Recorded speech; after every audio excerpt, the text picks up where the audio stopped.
प्रेम से बोलिए जय माता दी। भक्तों, आज मैं आपको सुनाऊंगी शनिवार काली माता की व्रत कथा। भक्तों, जगत जननी माँ अम्बा ने राक्षसों का संहार करने के लिए माँ काली का विकराल रूप धारण किया था। उनके इस रूप के पीछे शास्त्रों में बहुत सारी कथाएं प्रचलित है और पुराणों में भी इसका व्याख्यान मिलता है। आइए जानते हैं माँ के भयानक और ममतामयी स्वरूप की दिव्य कथा। हे माता, आपकी इस पावन कथा को जो भी भक्त श्रद्धा और भक्ति के साथ पूरा सुने, उसके हर दुख तकलीफ को दूर करे, हर संकट को दूर करे, हर मनोकामना को पूर्ण करे। जय माता दी। भक्तों, बहुत समय पहले की बात है। एक राक्षस था जिसका नाम था दारुक। उसने ब्रह्मा जी को प्रसन्न करने के लिए बहुत ही कठिन तपस्या की और उसका तपस्या सफल भी हो गई। ब्रह्मा जी उसके तपस्या से प्रसन्न हो गए और उन्होंने दारुक को वरदान भी दिया कि उसकी मृत्यु केवल महिला के हाथों से ही होगी और कोई उसे मार नहीं पाएगा। ये वरदान पाकर राक्षस बहुत गदगद हो गया, अपने आप को बहुत ही शक्तिशाली समझने लगा और अहंकार से भर गया। वो अपना ताकत का, वरदान का गलत फायदा उठाने लगा। उसने तो पहले ब्राह्मणों का जीना हराम कर दिया, फिर संतों का और फिर देवताओं का जीना मुश्किल कर दिया। उसने अपनी शक्ति से सारे अनुष्ठान को बंद करवा दिए और स्वर्ग पर भी अपना राज जमा कर बैठ गया। भक्तों, सारे देवता उससे लड़ने पर निराश होकर वापस लौट गए। तब ब्रह्मा जी ने बताया कि दारुक राक्षस सिर्फ किसी स्त्री के हाथों से ही मारा जा सकता है। तब सभी देवता मिलकर भगवान शिव जी के पास पहुँचे और दारुक राक्षस के आतंक के बारे में बताया। आतंक के बारे में सुनकर भगवान भोलेनाथ ने जगत जननी माँ पार्वती की तरफ देखा और कहा, हे कल्याणी, जगत के हित के लिए और उस दारुक दैत्य के लिए तुमसे मैं प्रार्थना करता हूँ।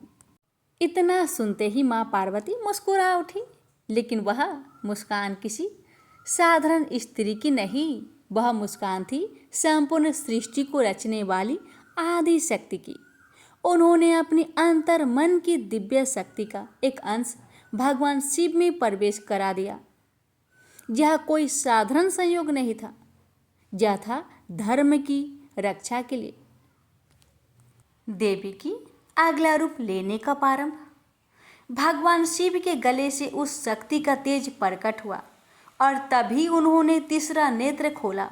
उसी नेत्र की अग्नि से उस दिव्य ज्वाला से प्रकट हुई माँ। लेकिन अब भी वे सौम्य पार्वती नहीं थी, वो थी महाकाली, विकराल भयंकर रौद्र अपराजिता, जिनका तेज सूर्य से भी करोड़ों गुना अधिक था।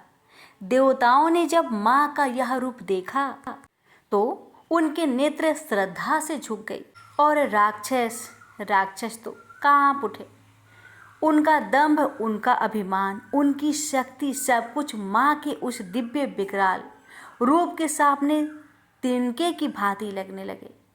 वे भागने लगे, छुपने लगे, परंतु कहाँ छुपते उस शक्ति से जो स्वयं संहार की देवी है।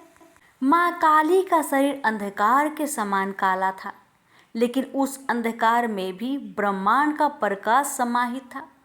उनकी आंखों से ज्वालाएं निकलती रही थी और जब उन्होंने हुक्कार भरी तो जैसे सृष्टि का रोम रोम ठरा उठा। केवल एक हुक्कार से ही असंख्य दैत्यों का नाश हो गया। वे भस्म हो गए, जलकर राख हो गए। यह केवल शक्ति नहीं थी, यह धर्म की पुकार थी, यह अन्याय के अंत की घोषणा थी।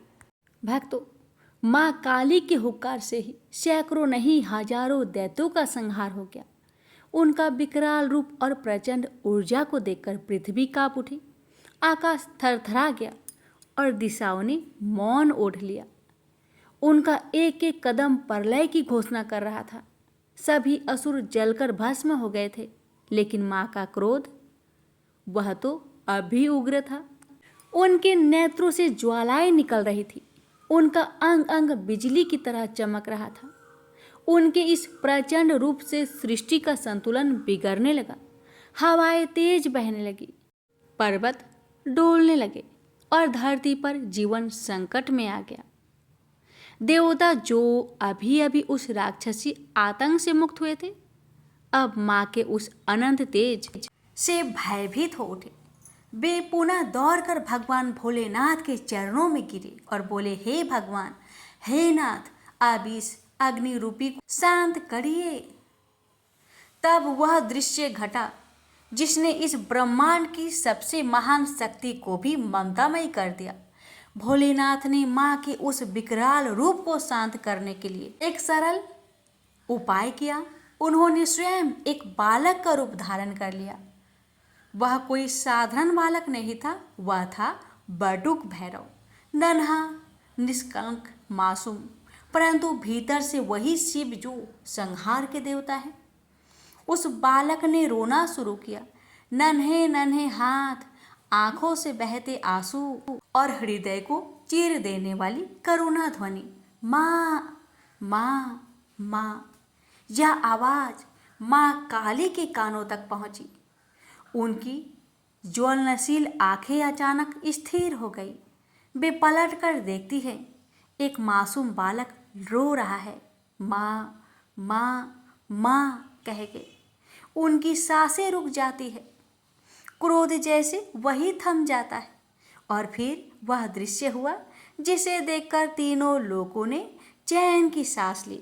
माँ काली ने वह प्यारा सा बालक जिसे देखकर उनका हृदय वात्सल्य से भर उठा, उन्होंने उस बालक को दोनों हाथों से उठाया, हृदय से लगाया। उस एक आलिंगन के साथ ही सृष्टि में फैली अग्नि शांत हो गई। उनकी आंखों का ताप करुणा में बदल गया और माँ अपने सौम्य शांत रूप में वापस लौट आई। यह वही शक्ति है जो प्रलय ला सकती है, पर ममता के एक स्पर्श से थम भी जाती है। प्रेम से बोलिए जय माता दी। कथा के अनुसार एक समय योगेश्वर भगवान शिव ने महादेवी को प्रसन्न करने के लिए कठिन तपस्या की और उनसे अपनी धर्म पत्नी होने का वरदान प्राप्त किया। इसके बाद भगवान ब्रह्मा को यह अनुभव हुआ कि शीघ्र ही महादेवी वरदान के अनुसार स्वयं प्रकट होगी। इसलिए उन्होंने अपने प्रिय पुत्र में से एक दक्ष को तपस्या करने का आदेश दिया, ताकि दक्ष महादेवी को अपने पुत्री के रूप में प्राप्त कर उनका विवाह भगवान शिव से करा सके। अपने पिता के आदेश पर दक्ष ने महादेवी की कठोर तपस्या की, जिसके बाद आदि शक्ति प्रकट हुई और मनोवांछित वरदान मांगने के लिए कहा। दक्ष ने कहा, हे माँ, मेरी यह मनोकामना है कि आप मेरी पुत्री के रूप में जन्म धारण करें।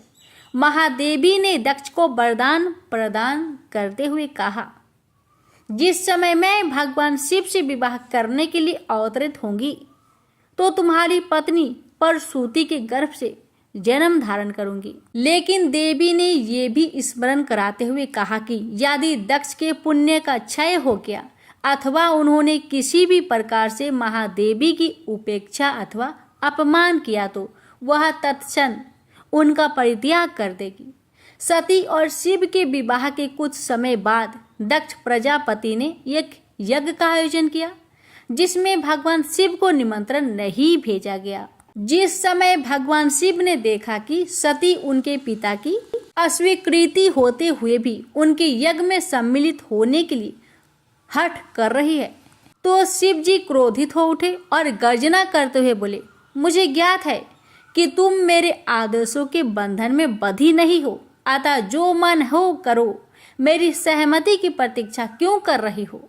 भगवान शिव के ऐसी कठोर वाणी सुनकर देवी क्रोधित हो गई और मन ही मन यह विचार करने लगी कि भगवान शिव मुझे अपनी धर्म पत्नी के रूप में प्राप्त करने के बाद मेरे वास्तविक परम शक्ति स्वरूप को भूल गए हैं। अतः मैं भगवान शिव और अपने गौरववंत पिता का त्याग कर कुछ समय के लिए अपने स्वरूप और अपनी लीला में स्थित रहूंगी। यह तय कर देवी ने महाकाली का भयंकर रूप धारण किया। ये श्याम वर्ण की देवी थी। जो दिगंबरी दिशाएं ही जिनका वस्त्र हो, लोल जिहा जिनकी जिहा बाहर की ओर लटकी तथा दांतों के मध्य दबी हुई हो, अस्त व्यस्त केशों बाली तथा नरमुंड माला धारण की हुई हो। इस भयंकर रूप में देवी का दर्शन कर भगवान शिव चिंतित हो गए, लेकिन वो उस स्थान से जाने का प्रयास करने लगे। अपने प्रिय भगवान शिव को नाराज होकर जाता देखकर देवी माँ ने कृपा करते हुए भगवान शिव को किसी भी दिशा में भागने से रोकने के लिए और सभी 10 दिशाओं को अवरुद्ध करने के लिए 10 भिन्न भिन्न रूप धारण किए और भगवती के प्रत्येक रूप ने एक एक दिशा को अवरुद्ध कर दिया। भगवान शिव जिस भी दिशा में जाने का प्रयास करते, उसी दिशा में देवी भयंकर रूप में उपस्थित होती थी। अंततः निकलने का कोई मार्ग न मिलने पर भगवान शिव ने अपने नेत्र बंद कर लिए। बाद में जिस समय उन्होंने नेत्र को खोला, देवी महाकाली अपने विकराल स्वरूप में उनके समक्ष ही खड़ी हुई थी। भगवान शिव ने प्रश्न किया, तुम श्यामा कृष्ण वर्ण वाली कौन हो? मेरी प्रिय सती कहाँ है? देवी ने हंसते हुए उत्तर दिया, क्या आप मुझे पहचान नहीं सकते? मैं आपकी प्रिय सती हूँ।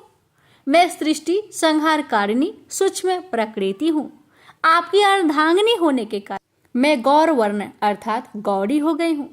जिन 10 देवियों का आप अपने चारों ओर दर्शन कर रहे हैं, वे भी मेरे ही विभिन्न रूप है। अतः हे महामते शंभु, आपको परेशान होने की आवश्यकता नहीं है। देवी सती ने चिंतित भगवान शिव से कहा, आपके समक्ष जो देवी है वह भीमनायन महाकाली है।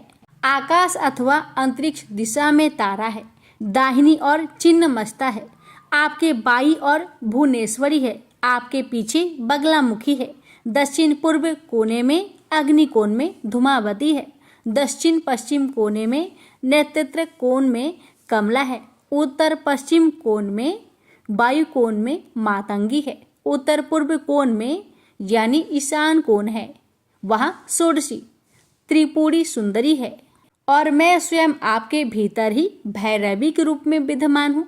अतः यदि आपकी इच्छा हो तो मैं उस अहंकारी दक्ष के यज्ञ का विध्वंस कर उसे पाठ पढ़ा सकती हूँ। भक्तों, इस प्रकार 10 महाविद्याओं की उत्पत्ति हुई थी। प्रेम से बोलिए जय माता दी। सुनिए माता रानी की दूसरी कथा। एक बार दैत्यों की शक्ति बहुत अधिक बढ़ गई।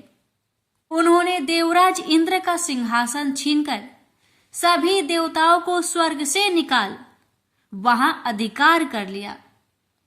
इन दैत्यों के राजा शुभ और निशुभ नामक 2 भाई थे। महिषासुर, रक्तबीज, चंड मुंड व धूम्रलोचन जैसे दर्जनों सेना नायक और करोड़ों दैत्य की सुसज्जित सेना उनके पास थी। पराजित देवताओं द्वारा प्रार्थना किए जाने पर आदिशक्ति भगवती भवानी ने दुर्गा के रूप में अवतरित होकर उन दैत्यों का संहार किया था। इस युद्ध के मध्य ही देवी दुर्गा ने अपनी सहायता के लिए अपने ललाट से एक अत्यंत शक्तिशाली और विकराल देवी को प्रकट किया। काली, कलिका, चामुंडा, महाकाली आदि इसी देवी के अनंत नामों में से कुछ नाम हैं। मातेश्वरी दुर्गा के अवतार धारण और उनके द्वारा शुभ निशुभ की संपूर्ण सेना के विनाश की कथा काफी लंबी है। जब भगवती भवानी दुर्गा ने शुभ निशुंभ के सेनापति धूम्रलोचन को सेना सहित यमपुरी पहुंचा दिया तो दैत्यराज शुभ ने चंड मुंड को आदेश दिया कि वो देवी को पकड़कर उसके पास लाए। आज्ञा पाते ही दैत्यों ने जगदम्बा दुर्गा को चारों ओर से घेर लिया और उन्हें पकड़ने मारने की चेष्टा करने लगे। यह देख देवी को बहुत क्रोध आया। क्रोध के कारण उनका मुखमंडल काला पड़ गया, भवें वक्र हो उठी। उसी समय उनकी भौवें के मध्यवर्ती भाग और ललाट से विकराल मुख वाली काली नामक देवी प्रकट हुई। अत्यंत भयंकर और शक्तिशाली होने के बावजूद काली माँ का शरीर अत्यंत कृशकाय था। उनके शरीर में नाम मात्र का मांस था, केवल अस्थि पंजर नजर आता था, जिससे वे अत्यंत भयावह दिखाई पड़ रही थी। काली, कालिका, महाकाली, चामुंडा और चामुंडा आदि नामों से विख्यात 4 भुजा वाली यह देवी अपने हाथों में तलवार, पास और विचित्र खड्ग धारण किए हुए थी। वह चीते की चमड़े की साड़ी पहने नर मुंडों की माला से अलंकृत थी। भवानी दुर्गा के मस्तक से प्रकट होने के बावजूद काली माँ का स्वरूप अत्यंत विकराल था। वे काफी लंबी, पतली थी और किसी भी वाहन पर सवार नहीं थी। उनका मुखमंडल बहुत अधिक बड़ा था। उनकी लंबी जीभ काफी बाहर तक निकली हुई थी। उनकी आंखें अंगारों की तरह दहक रही थी और अपनी भीषण गर्जना से पृथ्वी आकाश को कपा रही थी। अपनी घोर गर्जना से सभी दिशाओं को गुजाते हुए मातेश्वरी काली बड़े वेग से दैत्यों की सेना पर टूट पड़ी और उनका भक्षण करने लगी।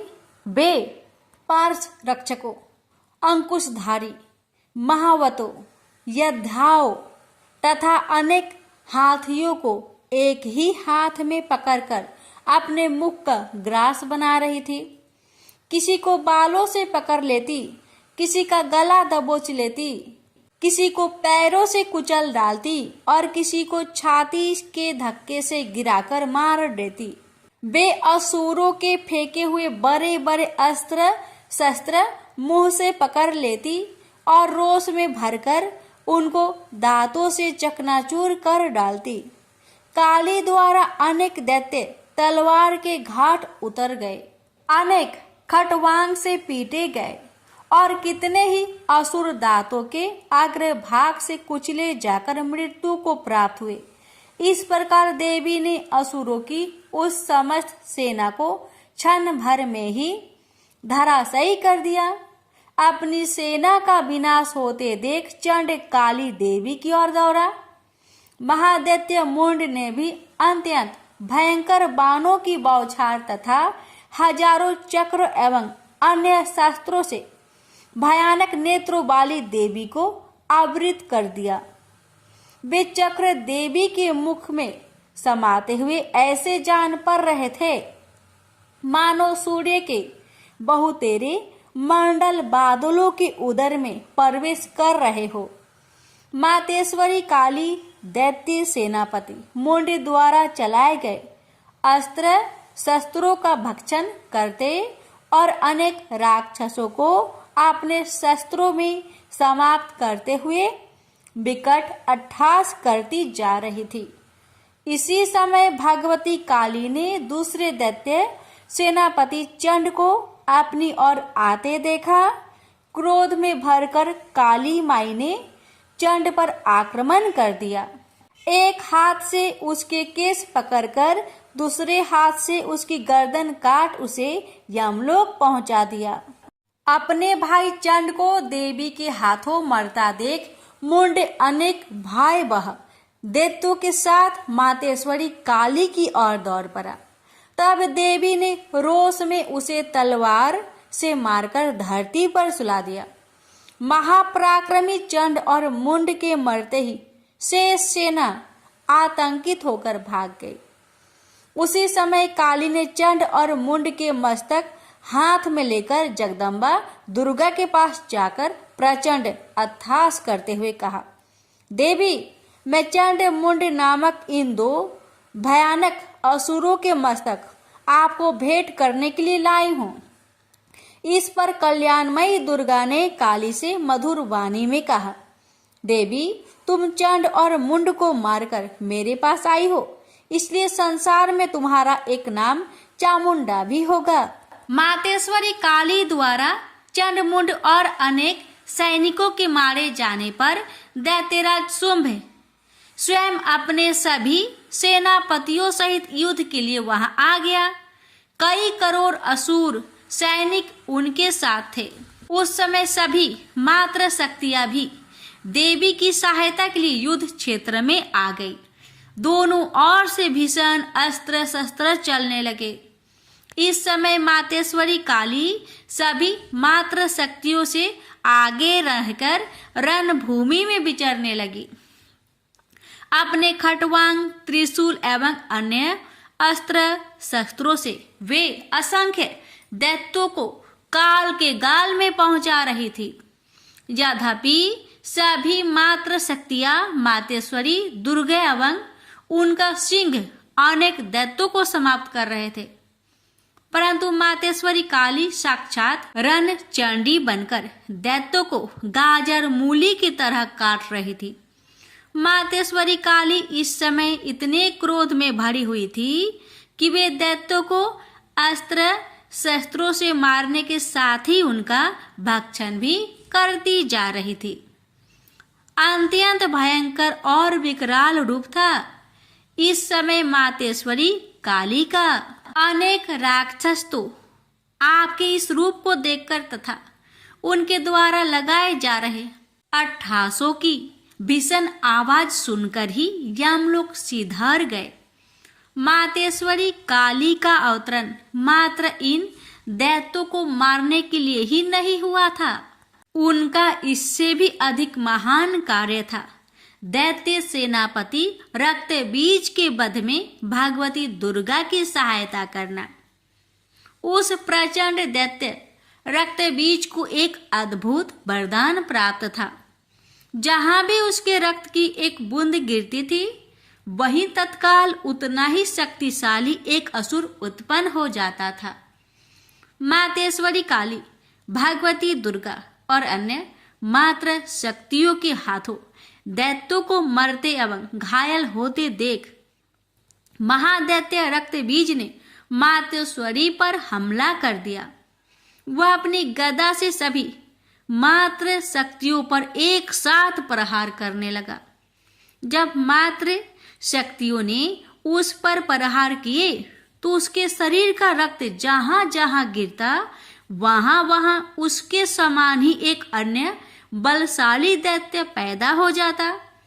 इस प्रकार वहां असंख्य दैत्य उत्पन्न हो गए जो रक्त बीज के समान ही बलशाली, भीषण और युद्ध कला में निपुण थे। इस समस्या का एकमात्र समाधान यही था कि रक्त बीज के अंग प्रत्यंग तो काटे जाए, परंतु उसके शरीर से निकलने वाले रक्त की एक बूंद भी भूमि पर न गिरने दी जाए।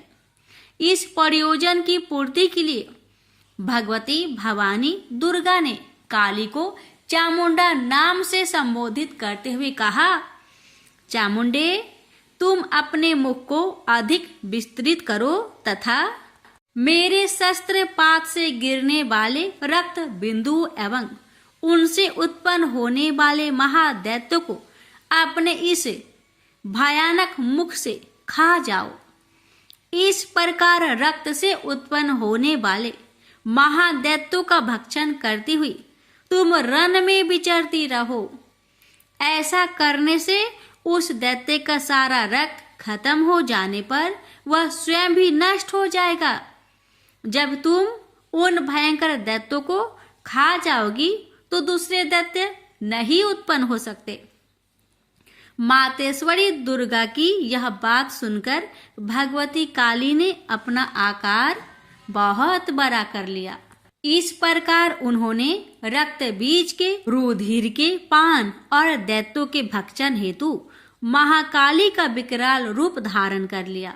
भगवती दुर्गा जो इस समय क्रोध के आवेग में रणचंडी अर्थात देवी चंडिका बनी हुई थी, अपने भीषण शूल से उस महादैत्य रक्त बीज पर प्रहार किया। फलस्वरूप उसके शरीर से रक्त की धार बहने लगी, जिसे तत्काल ही मातेश्वरी काली ने अपनी लपलपाती जुआ द्वारा उधर स्वस्थ कर लिया। भगवती भवानी ने रक्त बीज पर प्रहार जारी रखी। उसके शरीर में स्थान से रक्त की धारा बहने लगी। रक्त बीज महाबलशाली और भयंकर दैत्य था। अतः उसके शरीर से बहुत अधिक रक्त बह रहा था। परंतु उसका जितना भी रक्त बह रहा था, काली माँ अर्थात देवी चामुंडा उसे तत्काल पीती जा रही थी। इस रक्त को पीते समय रुधिर से काली के मुख में जो महादैत्य उत्पन्न हुए, उन्हें भी वे उदरस्त करती चली गई। इस प्रकार भागवती दुर्गा रक्त बीज पर प्रहार करती रही और मातेश्वरी काली उस रुधिर का पान करती रही। इस समय रक्त बीज के रक्त और उनसे उत्पन्न असंख्य दैत्यों को भक्षण करने के लिए भगवती काली ने अपने मुख का आकार अत्यंत विस्तृत कर लिया था। उन्होंने संपूर्ण रणभूमि में अपनी जीवा को फैला दिया था। रक्त बीज तथा अन्य सभी असुरों को मारने के पश्चात मातेश्वरी काली सभी मात्र शक्तियों सहित भगवती दुर्गा में लीन हो गई। शास्त्रों में मातेश्वरी काली के इस स्वरूप को चामुंडा कहा गया है, जबकि जन सामान्य उन्हें मातेश्वरी काली, काली माई अथवा महाकाली ही कहता है।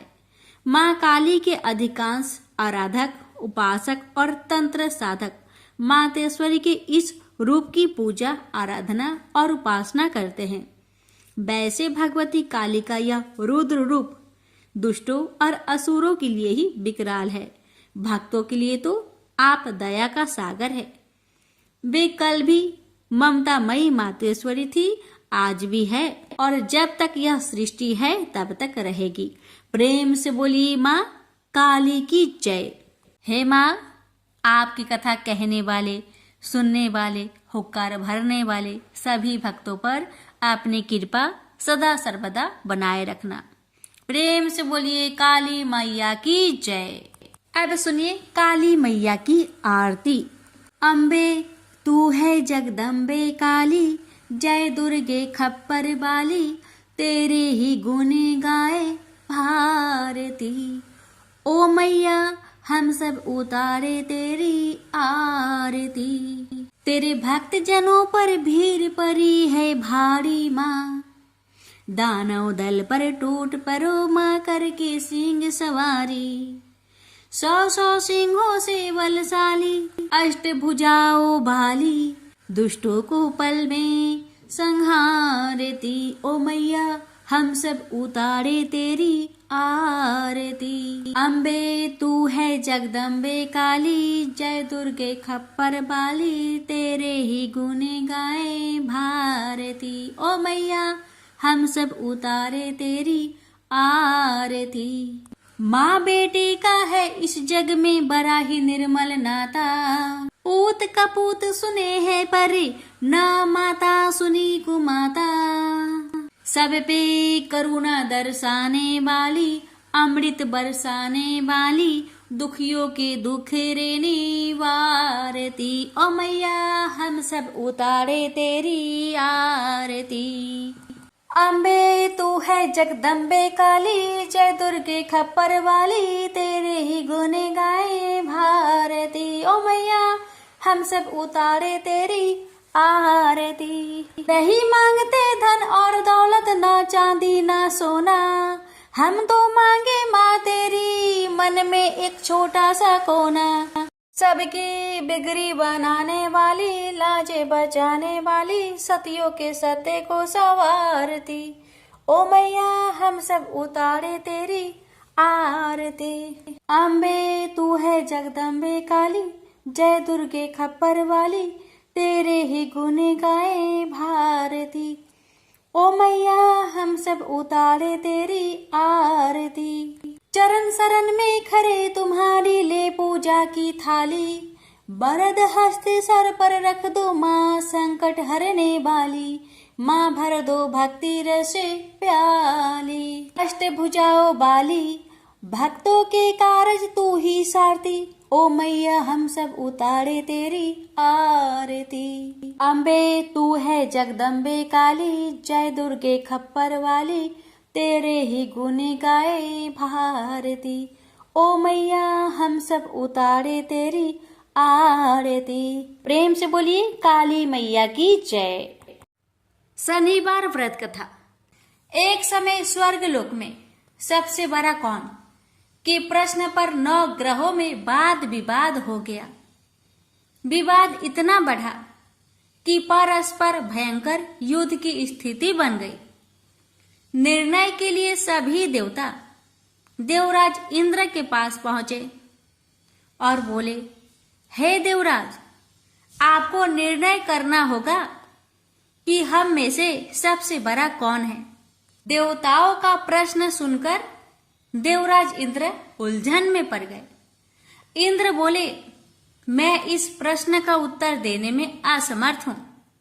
हम सभी पृथ्वी लोक में उज्जैनी नगरी में राजा विक्रमादित्य के पास चलते हैं। देवराज इंद्र सहित सभी ग्रह देवता उज्जैनी नगरी पहुंचे। महल में पहुंचकर जब देवताओं ने उनसे अपना प्रश्न पूछा तो राजा विक्रमादित्य भी कुछ देर के लिए परेशान हो उठे, क्योंकि सभी देवता अपनी अपनी शक्तियों के कारण महान थे। किसी को भी छोटा या बड़ा कह देने से उनके क्रोध के प्रकोप से भयंकर हानि पहुंच सकती थी। अचानक राजा विक्रमादित्य को एक उपाय सूझा और उन्होंने विभिन्न धातुओं स्वर्ण, रजत, चांदी, कांसा, ताम्र यानी तांबा, सीसा, रांगा, जस्ता, अभ्रक व लोहे के 9 आसन बनवाए। धातुओं के गुणों के अनुसार सभी आसनों को एक दूसरे के पीछे रखवाकर उन्होंने देवताओं को अपने अपने सिंहासन पर बैठने के लिए कहा। देवताओं के बैठने के बाद राजा विक्रमादित्य ने कहा, आपका निर्णय तो स्वयं हो गया। जो सबसे पहले सिंहासन पर विराजमान है वही सबसे बड़ा है। राजा विक्रमादित्य के निर्णय को सुनकर शनि देवता ने सबसे पीछे आसन पर बैठने के कारण अपने को छोटा जानकर क्रोधित होकर कहा, राजा विक्रमादित्य, तुमने मुझे सबसे पीछे बैठाकर मेरा अपमान किया है। तुम मेरी शक्तियों से परिचित नहीं हो। मैं तुम्हारा सर्वनाश कर दूंगा। शनि ने कहा, सूर्य एक राशि पर 1 महीने, चंद्रमा 2.25 दिन, मंगल 1.5 महीने, बुध और शुक्र 1 महीने, बृहस्पति 13 महीने रहते हैं, लेकिन मैं किसी राशि पर 7.5 वर्ष 7.5 तक रहता हूँ। बड़े बड़े देवताओं को मैंने अपने प्रकोप से पीड़ित किया है। राम को 7.5 के कारण ही वन में जाकर रहना पड़ा और रावण को 7.5 के कारण ही युद्ध में मृत्यु का शिकार बनना पड़ा। राजा, तू भी मेरे प्रकोप से नहीं बच सकेगा। इसके बाद अन्य ग्रहों के देवता तो प्रसन्नता के साथ चले गए, परंतु शनिदेव बड़े क्रोध के साथ वहां से विदा हुए। राजा विक्रमादित्य पहले की तरह ही न्याय करते रहे। अन्य राज्यों में सभी स्त्री पुरुष बहुत आनंद से जीवन यापन कर रहे थे। कुछ दिन ऐसे ही बीत गए। उधर शनि देवता अपने अपमान को भूले नहीं थे। विक्रमादित्य से बदला लेने के लिए एक दिन शनिदेव ने घोड़े के व्यापारी का रूप धारण किया और बहुत से घोड़े के साथ उज्जैनी नगरी पहुंचे। राजा विक्रमादित्य ने राज्य में किसी घोड़े के व्यापारी की आने के समाचार सुना तो अपने अश्वपाल को कुछ घोड़े खरीदने के लिए भेजा। घोड़े बहुत कीमती थे। तो पाल ने जब वापस लौटकर इस संबंध में बताया तो राजा विक्रमादित्य ने स्वयं आकर एक सुंदर व शक्तिशाली घोड़े को पसंद किया। घोड़े की चाल देखने के लिए राजा उस घोड़े पर सवार हुए तो वह घोड़ा बिजली की गति से दौड़ पड़ा। तेजी से दौड़ता घोड़ा राजा को दूर एक जंगल में ले गया और फिर राजा को वहां गिराकर जंगल में कहीं गायब हो गया। राजा अपने नगर को लौटने के लिए जंगल में भटकने लगा, लेकिन उन्हें लौटने का कोई रास्ता नहीं मिला। राजा को भूख प्यास लगाई। बहुत घूमने पर उसे एक चरवाहा मिला। राजा ने उससे पानी मांगा पानी पीकर राजा ने उस चरवाहे को अपनी अंगूठी दे दी। फिर उससे रास्ता पूछकर वह जंगल से निकलकर पास के नगर में पहुंचा। राजा ने एक सेठ की दुकान पर बैठकर कुछ देर आराम किया। उस सेठ ने राजा से बातचीत की तो राजा ने उसे बताया कि मैं उज्जैनी नगरी से आया हूँ। राजा के कुछ देर दुकान पर बैठने से सेठ जी की बहुत बिक्री हुई। सेठ ने राजा को बहुत भाग्यवान समझा और खुश होकर उसे अपने घर भोजन के लिए ले गया। सेठ के घर में सोने का एक हार खूंटी पर लटका हुआ था। राजा को उस कमरे में छोड़कर सेठ कुछ देर के लिए बाहर गया। तभी एक आश्चर्यजनक घटना घटी। राजा के देखते देखते सोने के उस हार को खूंटी निकल गई। सेठ ने कमरे में लौटकर हार को गायब देखा तो चोरी का संदेह राजा पर ही किया, क्योंकि उस कमरे में राजा ही अकेला बैठा था। सेठ ने अपने नौकरों से कहा कि इस परदेशी को रस्सियों से बांधकर नगर के राजा के पास ले चलो। राजा ने विक्रमादित्य से हार के बारे में पूछा तो उसने बताया कि उसके देखते ही देखते खूंटी ने हार को निगल लिया था। इस पर राजा ने क्रोधित होकर चोरी करने के अपराध में विक्रमादित्य के हाथ पांव कटवाने का आदेश दे दिया। राजा विक्रमादित्य के हाथ पांव काटकर उसे नगर के सड़क पर छोड़ दिया गया। कुछ दिन बाद एक तेली उसे उठाकर अपने घर ले गया और उसे अपने कोल्हू पर बैठा दिया। राजा आवाज देकर बैलों को हाँकता रहता। इस तरह तेली का बैल चलता रहा और राजा को भोजन मिलता रहा। शनि के प्रकोप की 7.5 पूरी होने पर वर्षा ऋतु आरंभ हुई। राजा विक्रमादित्य एक रात मेघ मल्हार गा रहा था कि तभी नगर के राजा की लड़की राजकुमारी मोहिनी रथ पर सवार उस तेली के घर के पास से गुजरी। उसने मेघ मल्हार सुना तो उसे बहुत अच्छा लगा और दासी को भेजकर गाने वाले को बुला लाने को कहा। दासी ने लौटकर राजकुमारी को अपंग राजा के बारे में सब कुछ बता दिया। राजकुमारी उसके मेघ मल्हार से बहुत मोहित हुई, अतः उसने सब कुछ जानकर भी अपंग राजा से विवाह करने का निश्चय कर लिया। राजकुमारी ने अपने माता पिता से जब यह बात कही तो वे हैरान रह गए। रानी ने मोहिनी को समझाया, बेटी तेरे भाग्य में तो किसी राजा की रानी होना लिखा है, फिर तू उस अपंग से विवाह करके अपने पांव पर कुल्हाड़ी क्यों मार रही है। राजकुमारी ने अपनी जिद नहीं छोड़ी। अपनी जिद पूरी करने के लिए उसने भोजन करना छोड़ दिया और प्राण त्याग देने का निश्चय कर लिया। आखिर राजा रानी को विवश होकर अपंग विक्रमादित्य से राजकुमारी का विवाह करना पड़ा। विवाह के बाद राजा विक्रमादित्य और राजकुमारी तेली के घर में रहने लगे। उस रात स्वप्न में शनिदेव ने राजा से कहा, राजा तुमने मेरा प्रकोप देख लिया। मैंने तुम्हें अपने अपमान का दंड दिया है। राजा ने शनिदेव से क्षमा करने को कहा और प्रार्थना की, हे शनिदेव, आपने जितना दुख मुझे दिया है अन्य किसी को न देना। शनिदेव ने कुछ सोचकर कहा, राजा मैं तुम्हारी प्रार्थना स्वीकार करता हूँ।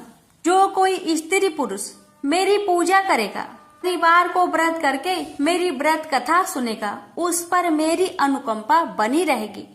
प्रातः काल राजा विक्रमादित्य की नींद खुली तो अपने हाथ पांव देखकर राजा को बहुत खुशी हुई। उसने मन ही मन शनिदेव को प्रणाम किया।